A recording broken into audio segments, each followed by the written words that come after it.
A crooked old house. Once upon a time, there was a crooked old man who lived in a crooked old house.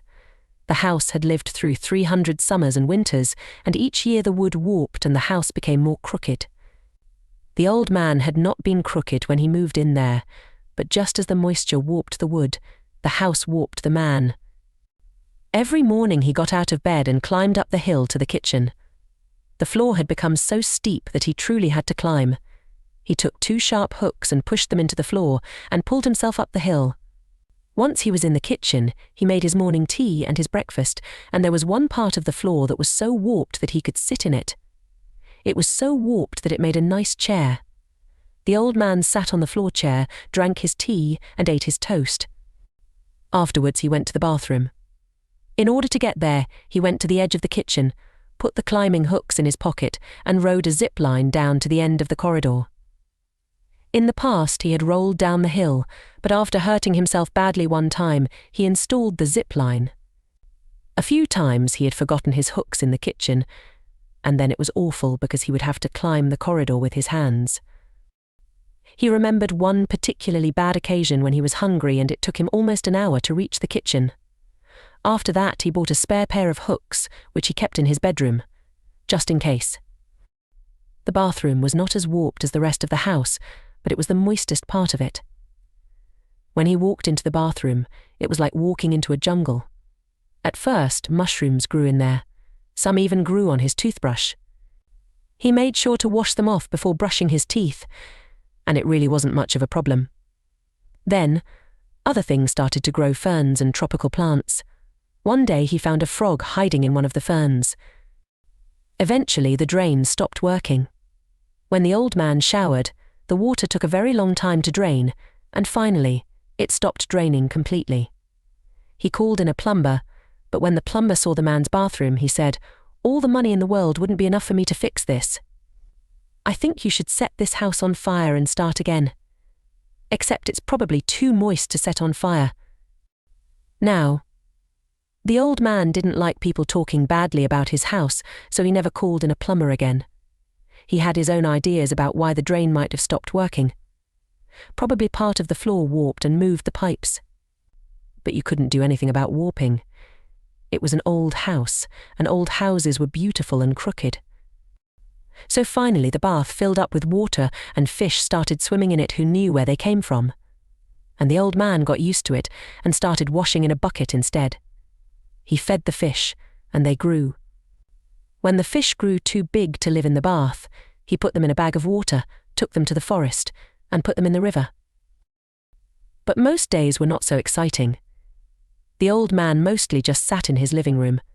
At first he read books, but they became too moist to open without damaging.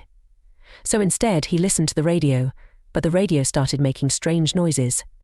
He would fall asleep and wake up to a voice speaking in a language he didn't know, which didn't sound like any human voice either. After one particularly scary night, he broke open the radio and made it into a home for some of the frogs. Now he spent his days playing with the wild animals that lived in the house. Many had come over the years, as it was easy to get in through the warped old doors and windows. There were dogs and cats and some animals that the old man wasn't sure about, but that was probably just his eyesight. Still, they ate the bread he gave them and let him play with their hair, so they couldn't be that dangerous. The old man thought that there was no better place to live than his old crooked house, but of course others did not agree. The plumber was not the only one who suggested he leave.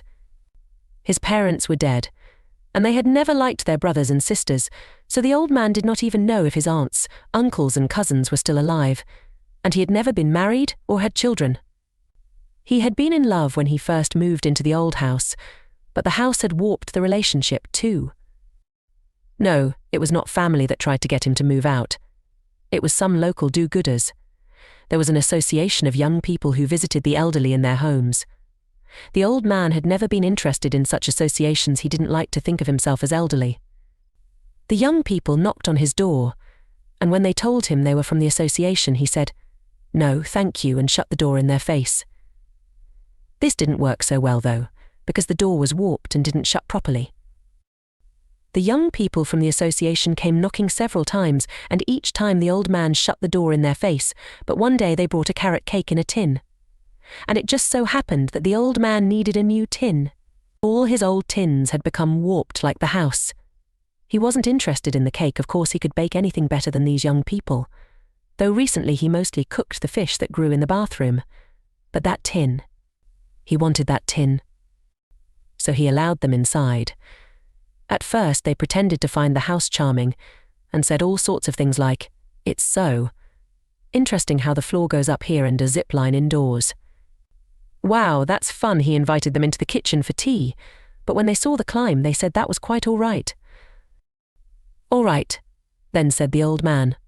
Then he tied the cake tin around himself, took the climbing hooks off the wall and started to climb. The next time the young people from the association visited, they didn't pretend to like the place.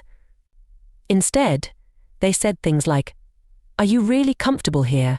And there are homes you could live in with other people, and they cook and clean for you." "No, thank you," said the old man, grabbing the tin of chocolate cake they had brought. He hated to admit it, but their carrot cake had been very good. "If that's all you have to say, then don't come round here again," he thought for a moment. "Actually, you can bring cake. Just leave it by the door." "Oh no," said the young people. "We do love visiting you. Why don't we sit and have a cup of tea?" So they pretended to be comfortable on the sofa surrounded by all the wild animals. It was very hard for them to pretend, because the floor under the sofa was so warped that they kept falling off. After that, the young people from the association stopped coming round. The old man thought it was a shame, because he really had liked their cake. But as long as he had the energy to climb up to the kitchen, he could certainly bake his own cakes, and he had 2 nice new tins to put the cake in. Though recently he had lost the energy to cook much. Instead, he just ate the mushrooms that grew in the bathroom. He didn't even have to climb up to the kitchen for that. One day, as the old man was zip-lining down from the kitchen, the zip line broke. Snap! He fell to the floor and rolled all the way to the bottom of the hill. The house started to shake, and the climbing hooks fell off the wall with a clang. The wild animals made horrible noises, and the fish in the bath tried to jump out of the water. In the sitting room, the sofa fell down and rolled all the way across the floor. And the old man couldn't get up. He had hurt himself in the fall, but more than that, he simply didn't want to. He was cold, and it was moist, and hadn't he done enough in this life? So he lay down on the floor and let the house take him. The ferns from the bathroom slowly climbed over and wrapped their fingers around him. The moisture poured down the walls and made a pool until only his face was above the water. Some of the animals came and sniffed him, and when he did nothing they opened their mouths. Before the old man closed his eyes, he thought he even saw a mushroom get up and move towards him. The crooked old house let out a sigh. 300 summers and winters was more than enough. The bones of the house started to break, and then in a few seconds, the whole thing came down. The ceilings fell, the water rose, and before people outside knew what was happening, the ground had eaten the whole place up. For years afterwards, people spoke of the crooked old man who lived in the crooked old house. Although people searched for months, nobody could find the body. Some of the animals were rescued, although they weren't very friendly to the humans who saved them, and the walls, doors, plants and furniture mixed into the earth. 100 summers and 100 winters later, when people had long forgotten about the crooked old house, something moved in the wet earth. Nobody was watching, so nobody noticed it. But if someone had looked very closely, they would have seen something small push out of the ground. It was a tiny wooden door, opening in the spring like a new flower.